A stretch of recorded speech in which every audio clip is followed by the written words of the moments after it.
Okay, sure, but all the core components are still here on the CLG side. They certainly are. Early first pick, Lee Sin. I like the flexibility. Every time I see it picked, I want it to be a Blaber Lee Sin. Fudge has had his time in the sun, you know. He's been riding off the highlight plays from MSI. I want to see it in Blaber's hands for once. So we'll still hold out hope. But CLG, they get their Galio Phreak. Yep. Guess what?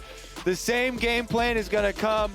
Hard to gauge, straightforward, everybody in, Galio on top, probably in the hands of Pobelter. Almost certainly going to be the case. Oh, I want to know what else can happen. Of course, we have seen other teams put Galio in support. Doesn't seem needed on the CLG side, but leave the option open with the early grab. I think you wouldn't see any more mid lane bans, for example, and maybe they can still do that and make the champ select look interesting. CLG have to know they are predictable in these picks and bans. They do not care. It is a style that went 3-0 in the last week, but they're looking at the barrel of a 0-3 in this one after losses on Friday and Saturday. Cloud9 still grabbing the who's who of champions. Rumble left on the table. They don't care. Diana is better. She's good at starting fights. I think she's the better jungler personally. Lisa and Nocturne, super premier solo lanes, especially with someone like Gwen off the table. They say, look, AD top, AD mid, AP jungle. This is the style we're going to play.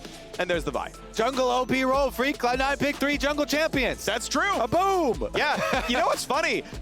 I've seen the opinion on the internet that like, oh yeah, jungle champs is bad top laners, so don't get played top lane anymore. It's like, actually, top laners and mid laners are just junglers who don't want to play those champs anymore.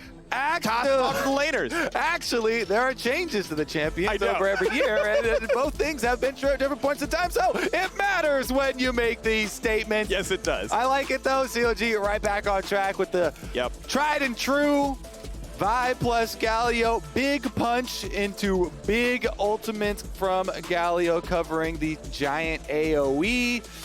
Magic shield as well. Pretty good value versus Diana. Kobe, I just gotta. This is the last game we will ever cast of not Old Tom Kench. This is the last time Old Tom Kench could have been played. He is dead and gone from League of Legends. I, for one, embrace new Tom Kench. I think he's a way cooler champion. Banned away. Never again do I have to cast Devour in lane. Free 6. I'm happy about it. You know what? Can we get some bench the Kenches in chat? Because bench the Kench this is the last time that old Kench will ever be benched, as he is banned away and will not get picked in this game. So our last fleeting moments of even seeing the icon. It's grayed out. He's bidding farewell. Not allowed back into the LCS, never again. Now, Braum is still left up. With Immortals, obviously went for a really good counter-engage comp where they could withstand the first hit and then just take the battle afterwards. I'm glad we got the Knuckle Sandwich coming through. And so as Leona is dropped off the table, again, thinking that, yeah, Galio maybe is more likely to be mid. Viego as a top lane ban. CLG can make some final adjustments. And then we need to see Cloud9's bottom lane. And I don't want to see Zven on one of these low mobility AD carries. I'm looking for some from defensive properties. Yes, Ezreal is paramount. He's the go-to pick, but as we've mentioned, the Xayah as well can fare quite well into Vi Galio combination. I like it. Yep, love it. There you go. And it is. The Xayah finally gets in there. We get the entire Lovers duo. I do want to shout out, though, the Kled pick as well. Doinby still finding success and prominence over in the LPL with his mid. Look for the little charger, but this one's probably going to be in the hands of Finn, as he is the long-standing history with the champion. And Nautilus comes through, as it is indeed going to be Galio into the mid lane. If with Galio support, you'd be really lacking on magic damage. So, okay, Galio mid can obviously build AP. You can see Rocket Pelt. Zonius has some AP on it. Not too bad. Can do decently on that front. So you can't just armor stack and survive. And CLG have a comp I have seen 5-6 times in a row now. They're going in. People have affectionately called it the bongo comp, but I like it. I think they can go in, they hit the R buttons, and they follow up. Just the question is, can they stop the slide? Even the fan votes like, yeah, we love the CLG draft. Keep it going. I'm a huge fan of the name as well. My account was named Bongo Boy for quite a long time, through like seasons 5 and 6, maybe, I want to say. And I went with the same mentality. Yeah. that was back in my Vi playing days. So have you ever played bongos? I have. I have too. But it was drunk bongos at a party and you just see bongos there. It was not well-played bongos. I played like bongos like it was in school, but you know, like I'm actually musically. So, you know, I don't know who else is a percussionist here in the LCS, but let me know if you are. I wonder who would be the better bongo player today. Me and my small stint in drunk party bongos, or Phreak with his actual attempt at playing well. One of the few things I'm better than you at, Kobe, is playing drums. So we'll keep that one on the list. The one on the other side much longer. Speaking of things that are good, we've got, I like the Mammoth Flare. Thank you very much, Fudge. We are on to the Rift. Here we go for the last game of the patch in the LCS. 11-13 is coming next weekend with some new items, some new reworks. We got a whole lot of LCS bands ready to go as Cloud9 and CLG do battle to close out the weekend. You know what I always thought would be a cool thing to have for LCS, especially since level 1 prep is often boring. Maybe we get a level 1 here as Cloud9 are going topside. But I always thought it would be cool to have, you know, WWE style songs playing for both teams. Ooh, okay. And what better song for CLG than Manu Chao, Bongo Bong. I want that sucker playing right now. I recommend to viewers, just if you don't even know what that song is, go YouTube it right now. Start playing that sucker. It's catchy. It'll get you in the mood for this type of game too. Because I feel, Phreak, I feel like we're gonna have a high kill count. Do you remember like the old internet where people would like embed songs on their websites? I do remember the old internet. We are 34, I think, on average between the two of us. I want the CLG subreddit to find a way to embed that song so that when you come in and you go to our CLG, you just get that one going. I think it'd be a good throwback to 20 years ago. Here we go. I was almost in high school 20 years ago. Some of you weren't alive then. Oh my God. We are ready to go. The jungles have been started. Blue buff for both sides. Leashless for Broxah. Fudge giving Blaber a bit of help. Shouldn't be almost, by the way, leashes it. It's got like a little bit of patience left. Yeah. He'll be fine. It's not going to be a problem here. You just might this, by the way. The only way would be if you walked way too close to Gromp there at the end and let it turn around that way, but not going to be the case. Easy smite, easy clear for Diana as well. You have a pretty smooth path towards bottom side. Meanwhile, Broxah on the Vi, looking to get a top side ending here. You always want to try and create more room for Kled early on. Ooh.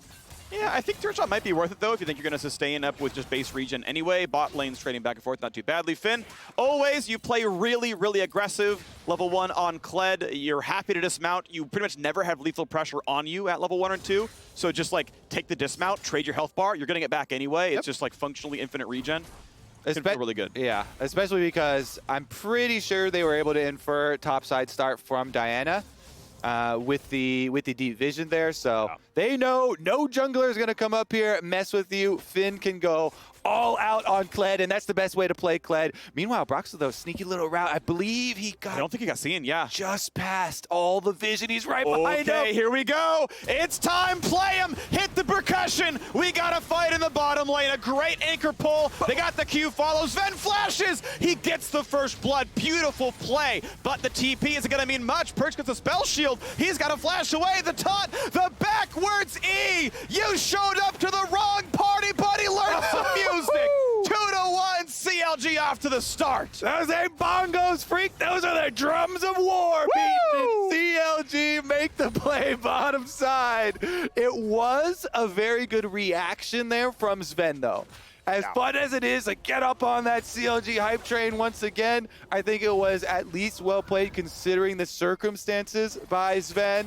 Is able to get the DPS in for the first blood cash in, but guess what? Both kills went over to Vi here for CLG. Broxah going to be set up for some very powerful clear. And Vi is one of those champions that is insanely easy to do dragons solo with because of your denting blows and because of your passive shield. With the extra money here for more cooldown reduction, super early Kindle Gem, keep your eyes on controlling vision around the dragon. Yep, he hugged the wall just close enough to he stayed out of vision. And you know how it starts? Vault Breaker here, really good opening from CLG, but I want to focus on Zven because he's able to flash his Blade Caller over to the side, make sure he gets all of them through Tristana for the early first blood. But again, CLG, the whole theme of this team is full commitment, Phreak, to the all-ins and to the early plays. So Pobelter down there with the teleport early too. Taunt able to get him in range as well and locks up the extra kill. On to Perkz. The end result, though, is a tied game in gold, or nearly so, because there's a gigantic CS lead for Zven and Vulcan. Their 2-on-2 looked better at the very start, and with Zven getting the first blood, he is just absurdly ahead of WildTurtle. Now, right now, it manifests in only plus boots. That's not obviously incredibly massive, but this is going to be probably energy played Fudge. Forward. Yeah, Fudge level 4 to Finn's level 5, trades him down to 300 HP, and the wave is not in a good state for a non-TP recall if he's going to burn it at all. Yep, just going to try and maybe call flash Diana follow. over. That is aggressive, but knew Fudge didn't have a way to jump back. The wave was already there. He knew, had to believe, he knew the trinket was down. So, yeah. Okay, flash Q, trade flash. Let's keep going. You get the pullback on that bear trap, and you get the kill. So good respect there by Fudge. Something you have to pay to Kled early on. Have to pay respect to the all-in of this champion. Yes, it can transition really well with this style of comp later on into the game because you have another means of speeding up the Vi and forcing that all in. But as well, one of the other reasons it is picked is because of the lane prominence early on. Fudge, I will say, though, pretty good responses so far and being able to clean up a lot of that CS. Here's that early dragon we look for with the Vi. As we mentioned earlier, Phreak, it's very, very easy for Vi to do it alone, and conveniently enough, also has the pushing bottom lane this time around, so Turtle can come over. Very nice always as an AD carry, and I'm sure you love taking advantage of this, but getting at least an attack or two onto these epic monsters, onto the dragon is going to help stack up your legend rune for yourself, so Turtle also gets that side benefit. Yeah, it's like, what, 25 CS gives you a stack, a killer, an assist, or a takedown an epic monster. You tag it once, a Jinx W, a Jin W will do it, walking over and autoing his Trist. Thank you for like the 1.5% attack speed. That'll last for a while. Here comes the play topside. Nocturne gets the interrupt on Kled. We know he is flashless. Diana's in. They just have too much damage. Good job, Cloud9 with a punish in the top side. They got their own bongos sitting up here on top side. Everybody roams up. And this is the style that you want to see from Perkz. It is roaming around, making use of the strength of Nocturne. Bottom side play was really well turned around by CLG since Pobelter got to teleport down there. But biggest strength of Nocturne is annihilating minion waves and making these roam plays. So you link up the coordination with Blaber on the timing here. This is all positioned while there's a big wave at Finn's turret. And these champions are very well equipped to follow through. Even with Finn trying to use the ultimate there, you saw Perkz ulting in and getting the quick cancel on it right in front, knocking him out. Alrighty, so 400 gold lead to Cloud9. Good job in the top side. 2 CS, but obviously being up that kill, it's got to feel really good for Fudge. They get the last hit on that play, landed the long range Q, got the follow. He might have a lot of pressure down here because Fudge was under his turret for a long time, and Finn was pushing him quite a bit. Obviously, he held on nicely. And now we get to see what the rest of the players can do. Is Perkz is going to grab most of this farm. Nice job with the active. Make sure he claims his CS. We sit the same 800 gold lead. Mid laners, pretty much identical score lines. Not too different here across these two, but we wait for the next dragon to spawn and we check in on the bottom lane. Well, that's also got a farm lead here for Cloud9. That's why they're ahead in gold for the most part. Faster farm on Blaber, no surprise. Diana versus Vi is pretty much always going to go that way. Yeah, and that's why, even with a successful CLG 2 kills on bottom side, we wanted to point out how well Zven played it to get the first blood cash in, because guess what? Both kills went to Vi, and Zven's was the one who actually got kill credit and the first blood bonus on it. So with that, in addition to the CS lead, means a lot of pain for the CLG bottom lane. They haven't even recalled until just now, so this is the first purchase for Turtle. All that being said, top side of the map is going to be a very easy Rift Herald for them. So all the neutral objectives have been controlled by Broxah, by CLG. This one going to pay out as well and should catch them up a decent amount at least. Yeah. The only sad part is it's probably only going to be the 300 gold Rift Herald, right? None of these turrets have even lost a single plate yet, so it's not the upside of finishing the turret. So you say that, but this team is very well equipped to get kills on lane. So if you use Vi, Galio, Nautilus to get a kill. Flashless still, he has kick. And they don't go for the ulti. I mean, okay, Smoothie doesn't have it, so he literally can. He can go for the Q and like probably gets kicked back, doesn't go for the play. But there's so much pressure bot side. So okay, Finn's obviously on retreat down here. He's heading away from bot lane, but it's already going to be, at this point, 2 turret plates taken. Maybe goes for a third afterwards. Yeah, the first turret's got to be annihilated on top side, though. With Tristana and a Rift Herald, Someone's early though.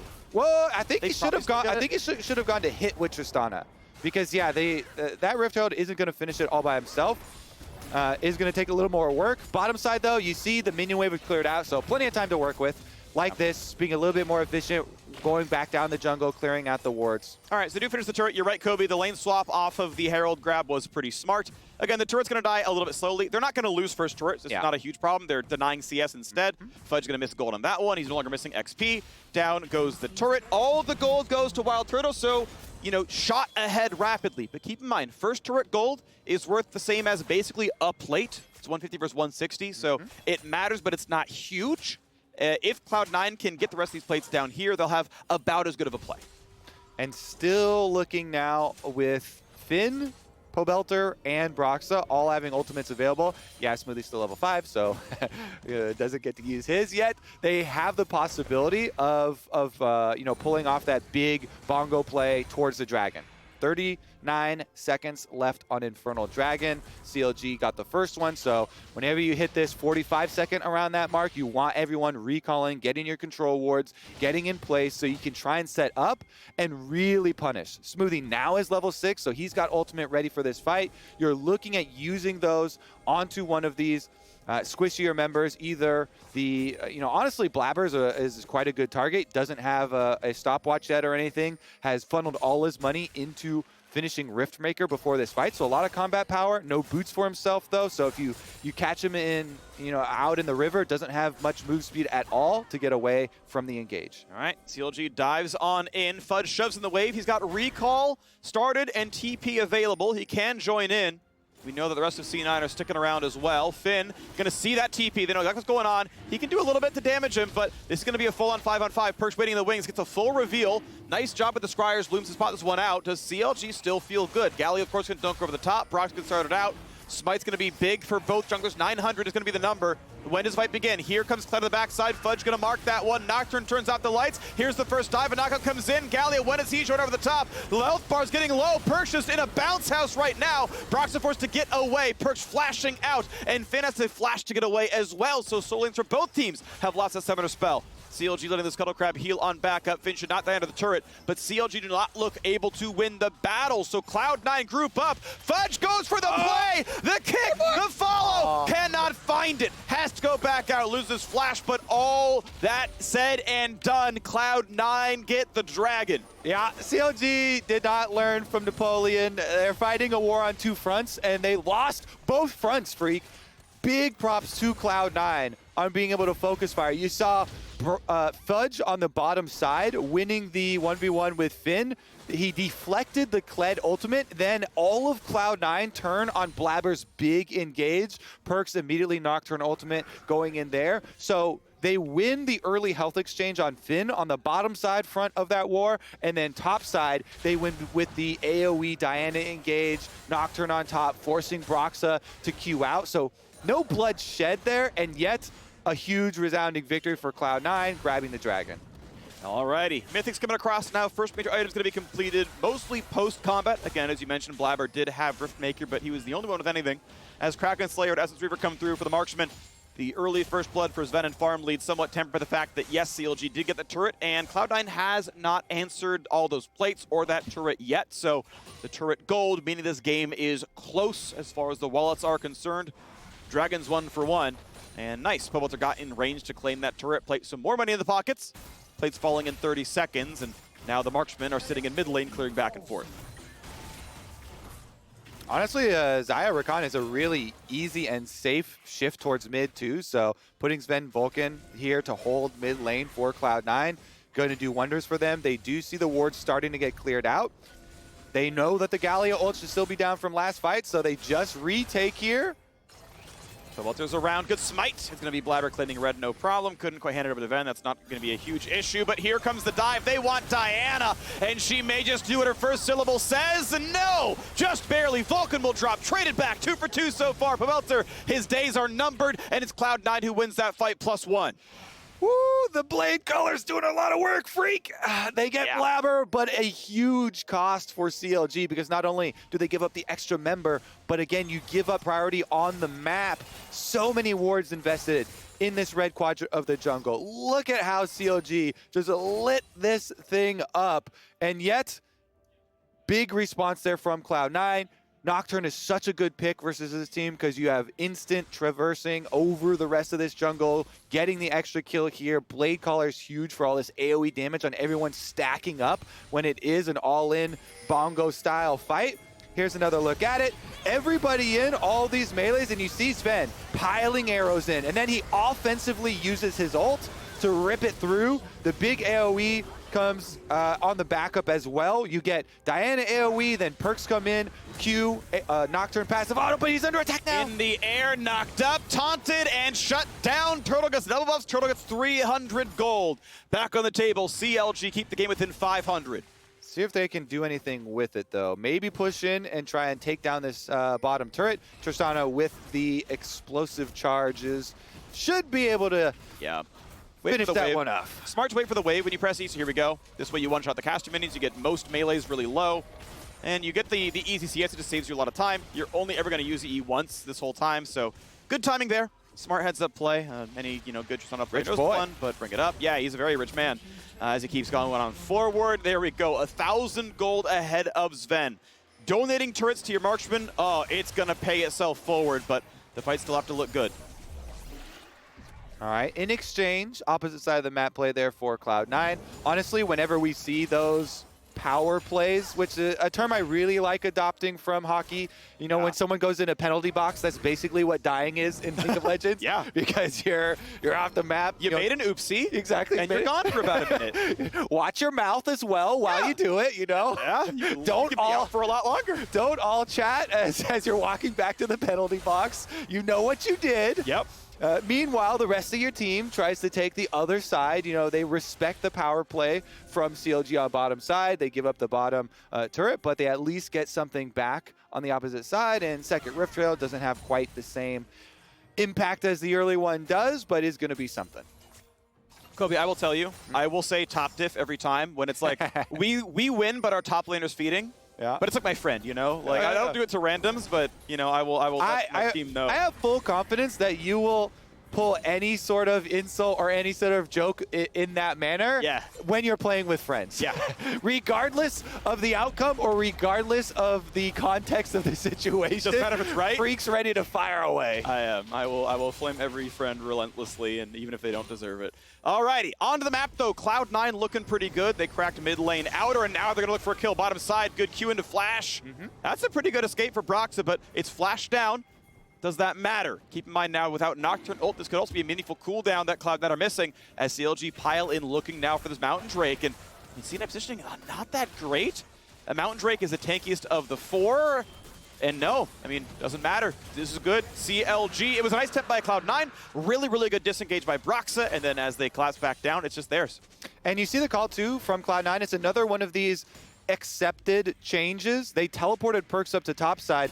Maybe they weren't keeping track of Pobelter's teleport because a good answer from CLG, they actually don't give up the trade this time. So the Dragon achieved, and it is a teleport even exchange. Pobelter's for Perkz's in this scenario, which is actually quite nice for CLG, in my opinion, because easier for Pobelter to be able to transition back towards the mid stage and just kind of group up with the rest of the team. Galio doesn't have to ult in. We saw earlier the effect that Pobelter can have with just walking up with these taunts can do as far as zone control. Love using your proto belt early and then going for taunt plays. We look for the next play again. Honestly, looking for the big Galio plays. You're mentioning, Kobe, that's going to be a big one.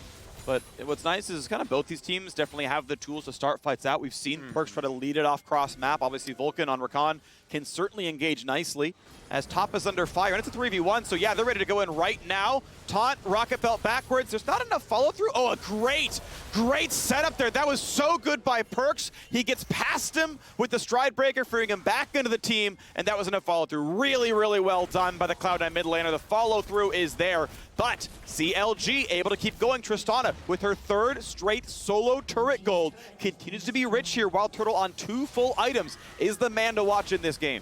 Reminds me, Phreak, because earlier you were paying respects to our last salute to Tom Kenshi, benching him one more time in the Champ Select. This is also our last salute to the actual dash on stride breaker. True. Perkz gets a good look at the distance there. Good. It's, funnily enough, going to be even better on Nocturne with the extra stats, with your extra health and your crazy slow. But we get another look at it. It does look fancier nowadays at being able to just barely keep the range on that tether. That was definitely max range right before breaking. Pobelter's a little bit angry that that one did not break. Here we go, pushing on to Zven. He's gonna be hit up. Knows he can go into the clouds when he needs to, but the re-engage can be good. Flashed over the wall. Galio over the top, just gonna keep them all safe. No push back in for Cloud9. No, they want it after all, but they don't have Xayah in range right now. So here comes the fight, 5v5. We wait for Zven to be dealing plenty of damage. Vulcan now has his teammate, and Pobelter's been left alone to the wind. He's gonna drop 1-0. Good job, C9. All right, this is Baron available too, Phreak. Pobelter down, the heart of the CLG bongo.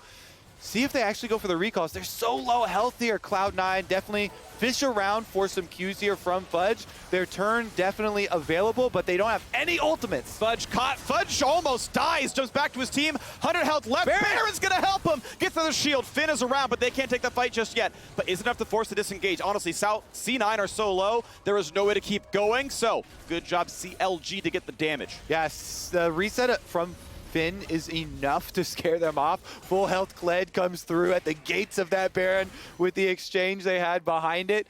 Definitely well played there to cut off the losses at just those picks, just those kills. Here's another look at the attempt. And this is why Xayah highlighted every time versus dive teams. Zven ults, then instantly flashes, and that Galio ultimate does split off the team, but doesn't get anyone. Blaber then re-engages with the Diana, sucking them in. They dismount Finn, so he's forced out of the fight, has to flash away, and they have to leave Pobelter behind this sacrifice to allow the rest of them to live another day and defend the attempt on Baron.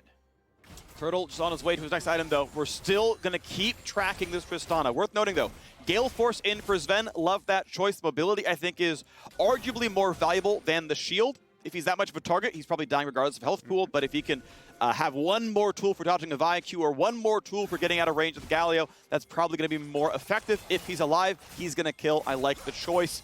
But you're still half a item behind WildTurtle Tristana. With Last Whisper done, he has very good frontline damage.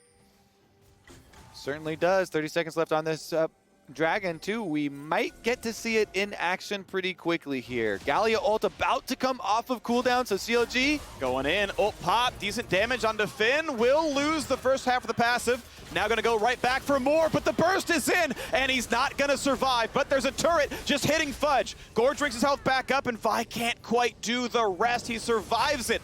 Great dive for Cloud9, and hey, Mountain Drake spawns in 5 seconds. This should be a freebie on the C9 side after getting that well-earned kill. Smoothie may be caught out here, jumps in. They do not have the damage. There's no way this works well for CLG, but I don't know. Vulcan has to flash to safety. He's on the wrong side of that fight, and now suddenly you can see that Gale Force value. That would have been Zven dying with any other Mythic.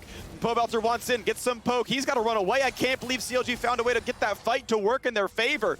They do have a jungler. Cloud9 without smite on theirs may not find a way in, and CLG are going to be on soul point. This is huge for CLG. A Mountain Soul would change the face of this game. You've got Diana, Nocturne, Burst coming through. Mountain Soul will really do wonders for WildTurtle. Remember, he is so rich in this game because of a lot of towers. It doesn't stand out on the scoreboard right now because it hasn't racked up all those kills, but he did get a lot of that tower gold, and you see it coming through in the items. He's already got the Last Whisper, so he's trying to build up towards probably Lord Doms coming here through the Tristana. I really like this re-engage from Fudge and Blaber, though. going back in for the dismount after Blaber has cooldowns to make sure they can go and finish off the Kled. It's just that they need to get a little bit further away from these turrets before the re-engage starts, because this was Nocturne ult used. The reason CLG's Phreak is still poking around here when it looks very lost for them is because Perkz is still mid, and Nocturne ultimate having timed out already, he can't join. So Turtle gets free fire time on Vulcan. Perkz finally walks his way over now, but they already took him out. Better positioning there, you know, AD carry being able to hit allows them to get the extra person advantage, but we're right back to that replay where it started. They want that blue buff, and they're gonna get it. It's gonna be theirs. So that is reinforcements with Perkz arriving. They're going to claim it as Pobelter's on the other side of the map. He's going to hide away, get the farm, and wait for the next round of this one. Smite lets Blaber get himself a blue buff, and we get to look at more League of Legends. Now, still, it has to be said, Cloud9 have been earning more money every single time. Turret score equal, kills close, but a 3,000 gold lead means better farming. But CLG will flip that script if they can finish Mountain Soul. They better have been earning more money. The salaries are definitely way higher on that team for sure. Yeah. CLG, though, they're spending their money on Vision. Vision around Baron, Vision to try and force C9 into this combo. Zven, though, as you say, he's got everything available. Gale Force, Flash, Ultimate, Heal. Zven has all the opportunities to outplay the CLG Bongos. See if you can keep it up, though. CLG trying to play fairly high tempo, but a couple of wards have been good. Cloud9 able to spot some of the plays. This one around, though, Vi's on the bottom side. This one's not been warded. Cloud9 don't know, but they're not on that side of the map, so they don't have to care just yet.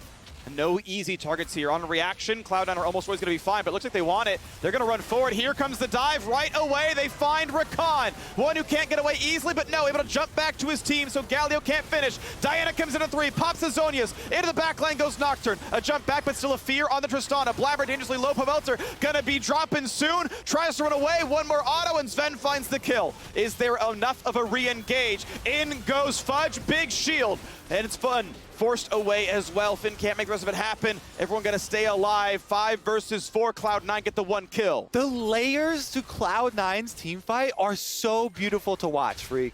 Yes, CLG with the engage on priority target right there. Cloud9 disengage, but there was not even half a second between the time where Galio lands and Cloud9 change from kiting out on that Galio ult to Blaber insta re-engage. Yeah. Blaber groups him up with the Diana into Zonias. Then Perkz goes through for layer number 2. He even popped a stopwatch. And then layer number 3 comes in. As the stopwatch comes out, you see Vulcan go. So beautiful. Here, they disengage until Galio ult is down. Boom, as soon as Galio hits the ground, Blaber is all ready to go. Groups them up into the backline there for Perkz. He, by nature of the fear tether, gets WildTurtle's rocket jump out. Then Vulcan goes in to ensure that Perkz doesn't die in coming out of his stopwatch. Yeah. This whole time, by the way, the backline is melting the Galio and the CLG side. It's just really well coordinated on their multiple re-engages here for Cloud9. They're not letting any single member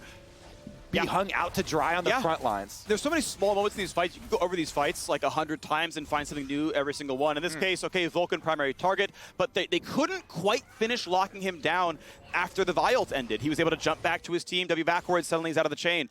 On Pobelter's case, his Zonias came in just after Blade Color chunked him to 1/3. He hits that thing in 1/8 of a second sooner. He dodges about 1,000 damage. He's no longer chased down. Suddenly, Blaber's in the wrong spot because a full health Galio is going to taunt you again, and this fight looks a lot harder. And little tiny components of these fights could change the entire landscape of the game. Also, there's no way that they wanted the Rakan then. If that their champions models are that close. I'm not sure. I mean, it does have low self-peel. It does have low health, and is a viable. Perkz spell shields it. Okay, but Rakan is now in. Perkz takes that as well, and they can't go any further. Now, 5 seconds, and here comes the pushback in. Vulcan they do want him. Vi tanks it. They go front line. Galio builds a bit of space. Zven's going to free hit, but he's hitting Aftershock. Taunt comes in. Pobelter knocked around, kicked in. Zonia's popped at the very last second, but he will die easily. Blaber gets a 1 for nothing. And what else can CLG even do? It's time to run away. The first engage can't find the kill. Cloud9 always ready for it, and Zven just free hitting every time. And that's going to mean no coveted Mountain Soul for CLG. Phreak, Cloud9 win the fight before the dragon even arrives, and they get to collect their rewards, staving off that big shield for CLG, turning it right back around. Now, easy to move your vision right back over to the Baron as well. I think during this small timing, CLG very happy you see some of these wards. These are freshly placed. You see the expiration date on these 2 wards for CLG, very freshly placed before the recall. Both control wards still in there on Baron. So just trying to reset on their waves on top side before the inevitable reset on Cloud9. Yeah, and now that reset's going to mean, as their wallets grow and their item count increases, we're looking at Baron likely to be the objective of the day over 4 minutes on the next dragon. So not going to be a quick option here. So top side is where you look, and hey, that ward's going down. And I guess if they do continue to use their Vi ult on the Rakan, this time around there's no stopwatch for Vulcan. So maybe they actually get that kill. But it does feel like there is a huge, huge value in trying to force cooldowns out of Diana specifically here. Blaber is extremely strong with even just with the parts here, you know, has Grievous Wounds, has the Shard for Magic Shred for himself, and is doing a lot to set up on these team fights with the big AoE from ult. Quick clear. Down goes some minions. And C9 have just been earning more gold everywhere. I mean, look at the entire scoreboard. Top lane, 40 CS. Jungle, 60, 70 CS. Mid lane, 60 CS. Bots close. It's also not just gold, it's experience. Blaber's almost level 16. Broxah's still level 13 on the Vi. Levels do tremendous things for frontliners diving in there. Yep. And once you get level 16, Diana ultimate really slaps. It really does. That's the big power spike, and getting there is going to feel good. You're going to do a lot to that Vi, who is armor stacking, and sure, for good measure, against triple AD, but... Void staff completed, too. Yeah, he's huge. Blaber is going to feel really good. 3, 1, and 6. He has been a core component of these team fights. The first engage comes in, and then Blaber comes in to turn it around, and it's been the right place and the right time, and played well every single one. So now, more push in the side lane, but you can see, you mentioned levels. Yeah, 16 to 14. These people are in the same lane against each other. 2 level difference. There's no way you win that fight anymore. Cloud9 going to take advantage of that fact by cleaning out this last remainder of the vestiges of vision behind Baron. A Scryer's Orb is used. 1 more remains on CLG. Pobelter still has his cooldown.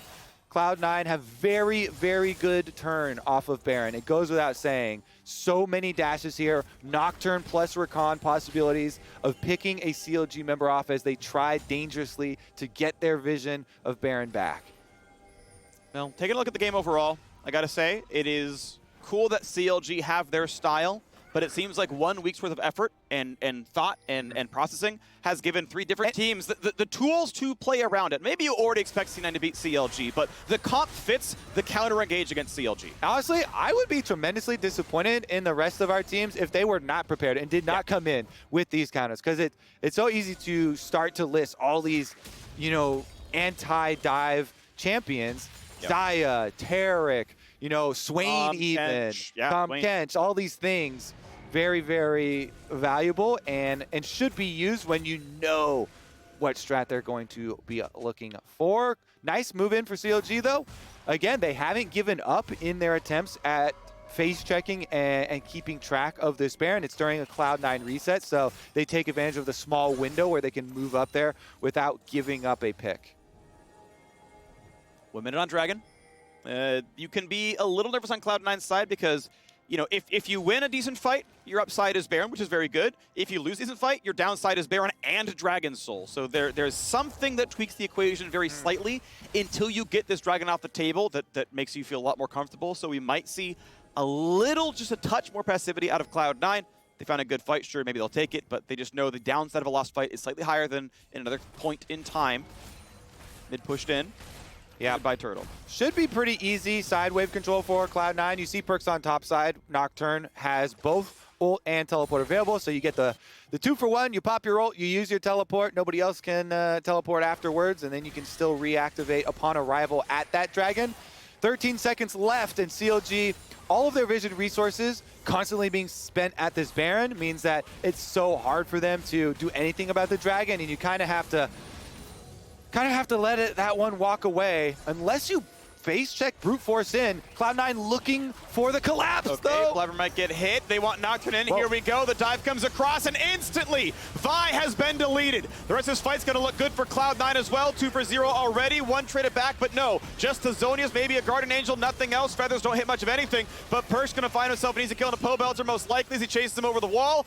Gets knocked up into the air, not even. Spell shields it. That's a close fight between the two. Regardless, the other half of that fight looks just as good. Finn left alone. Scarl's already left him. Now he's left the team as well. 5 for nothing. Cloud9 play the map well. They play the team fights well. They're just too rich to lose anymore. And C9 will not play for the Dragon. They will not play for the Baron. They will get the kills, and they will end the game through the mid lane.